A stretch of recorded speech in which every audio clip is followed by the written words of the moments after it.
Саны бар, сапаты жоқ. Мындай мүнөздөмөнү акыркы күндөрү сансыз чыгып жаткан батыштын мультфильмдерине берсе болот. Алардын көпчүлүгү ырайымсыздыкты чагылдырып, балдардын психикасына терс таасирин тийгизүүдө.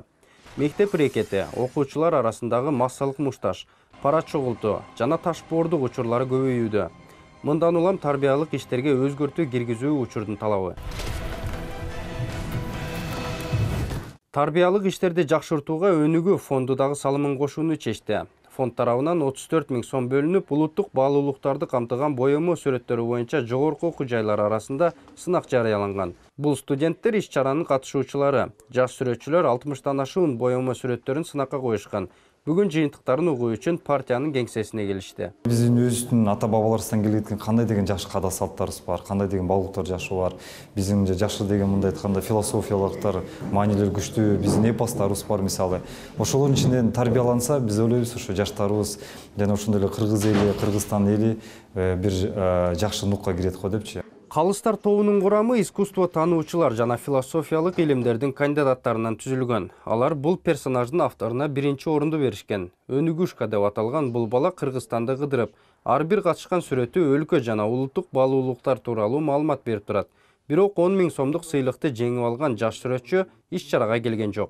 Главное это иметь идею, сюжет какой-то, представление, все то, что в голове есть, все это передать смысл, сюжет, идею. Карина Кыргыздын улуттук кийимдерин бүркүтчүлөр аркылуу берген. Бул чыгармасында өлкөнүн кооз жерлери да көрсөтүлгөн.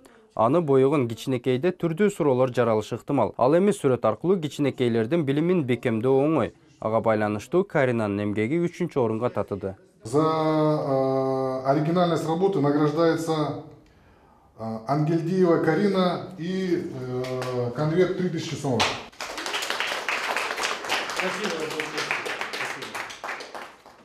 Өнүгүү фондунун багыттарынын бири жаштарды колдоо болгондуктан сынак катышуучулардын эмгектери кагаз түрүндө калып кетпейт. Балким бул эмгектер жакшыны гана билген муундун чыгышына себепкер болор. Мындан улам тандалган сүрөттөрдүн жыйнагын чыгаруу пландаштырылууда.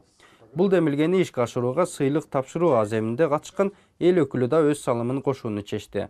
Алардын өздөрүнүн сүрөттөрүн биз анан кийин бир китепче кылып, алардын жаш балдарга биз раскраскага беребиз. Сүрөттү тартып, ана ошол жерде ошол жөнүндө тарыхый жерлер жөнүндө айтып берип турсак, ошондо биздин балабыз бир маданий жагынан бир калыбына келип, биздин каада салттарыбызды, биздин өзүбүздүн урпак адаттарыбызды, биздин өтүп кеткен инсандарыбызды эстеп, ошонун бир өзүнө бир тарбия болот деп ишенебиз да. Учурда демилгечилер басмакана менен сүйлөшүүлөрдү жүргүзүшүп, жакынкы күндөрү басылган боёмо китептерин аймактарга жөнөтүшмөкчү.